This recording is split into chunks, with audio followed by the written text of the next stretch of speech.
Bonjour à tous. Alors aujourd'hui je voudrais vous faire une vidéo pour vous montrer les petits trésors du mois de janvier, toutes les fleurs qu'il y a encore au jardin et dont je ne cesse pas de m'ébahir. Je ne sais pas si c'est très français tout ça, mais je trouve ça génial qu'en plein mois de janvier il y ait plein de petites fleurs partout. Alors je vais commencer par vous montrer ici sur le bord de la Levada. Ben voilà, cette azalée là qui est en fleurs et puis des arômes, il y en a partout. Donc des arômes partout. Non mais les alstromères qui commencent à fleurir là. Ah. Donc des arômes, ça fait un moment qu'ils sont déjà en fleurs. Il y en a un petit peu partout. Le long du chemin là-bas, enfin de l'escalier. Il y a encore voilà tous ces arômes. Et ce qui me surprend, c'est que les cannas sont aussi en fleurs. Moi, j'y comprends plus rien. Et puis on a ce lit de petites fleurs jaunes là. Je sais pas ce que c'est, mais les enfants nous font plein de bouquets. C'est un trèfle. C'est un trèfle fleur. Voilà, donc ce tapis de fleurs jaunes. Encore des cannas en fleurs un peu partout. Et alors là, non plus, j'y comprends plus rien. Cet hibiscus là qui est en bourgeon. Voilà. Après, de ce côté-là, c'est un petit peu près tout. On va redescendre. Après, il y a les oiseaux de paradis là-bas en pot. Moi, je connais pas bien encore ces fleurs-là. Je sais pas si elles ont l'habitude d'être en fleurs l'hiver. Mais voilà, donc là, elles sont encore en pot. Celles-ci, on n'a pas encore eu le temps de préparer l'espace pour les recevoir. Et puis, en redescendant. Alors ici, la crassula qui est en fleurs au mois de janvier. Ok. Encore d'autres astromères ici. Celles-ci, elles sont à tige un peu plus pourpre. Et voilà. Et de ce côté-là, sur l'autre massif, on a toujours des canards. Voilà, les canards sont un petit peu en fleurs partout. Voilà, vous voyez toutes ces petites touches de rouge. Azalée qui va s'ouvrir. Et puis, qu'est-ce qu'on a d'autre ici?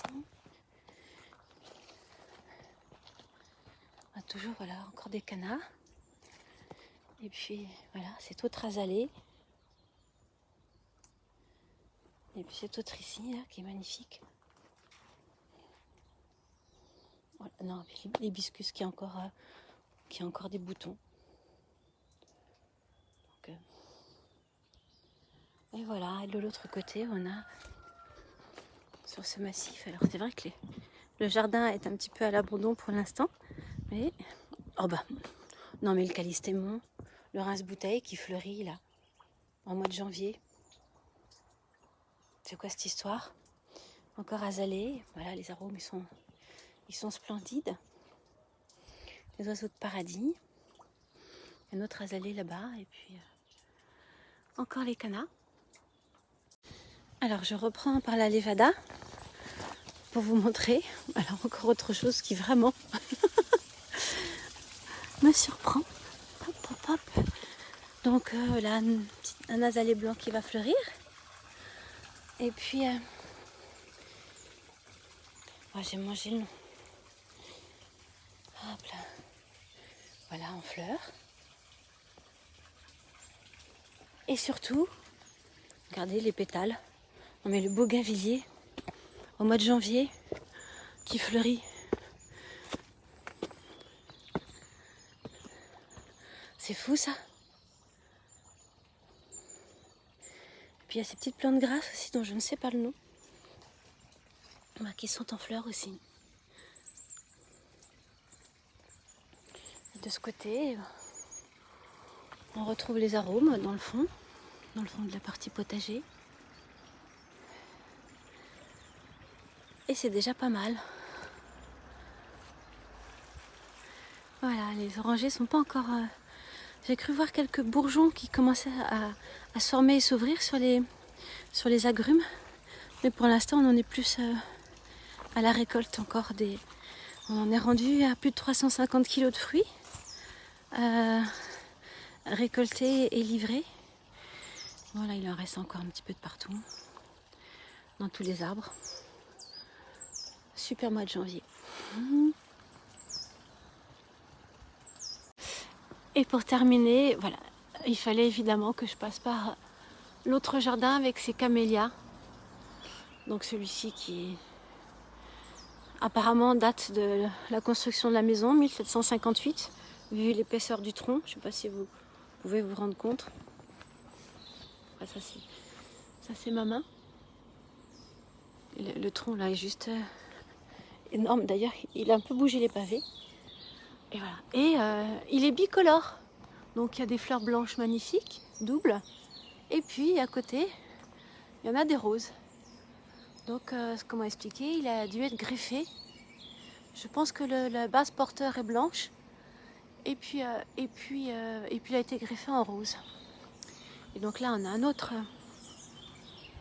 camélia d'une autre couleur. Philippe a fait un petit peu de feu en dessous pour brûler des souches. Les feuilles n'ont pas aimé. Et voilà, la fleur est magnifique.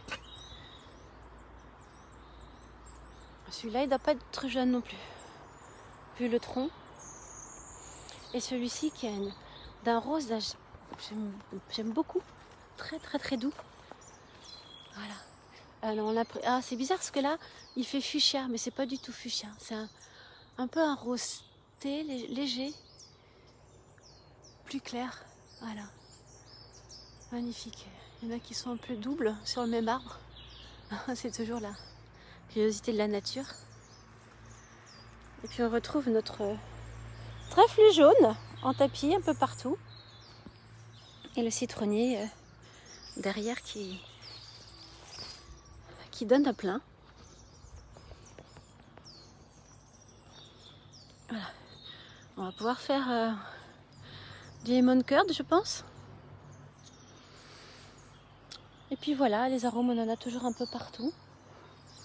Et de ce côté-là, basiquement, il y a encore des fleurs dans le fond là-bas sur l'hortensia, le vieil hortensia, que je n'ai pas pris le temps de couper. Et voilà, parmi toutes les fleurs fanées, il y a des fleurs nouvelles qui sont en train de sortir. Voilà.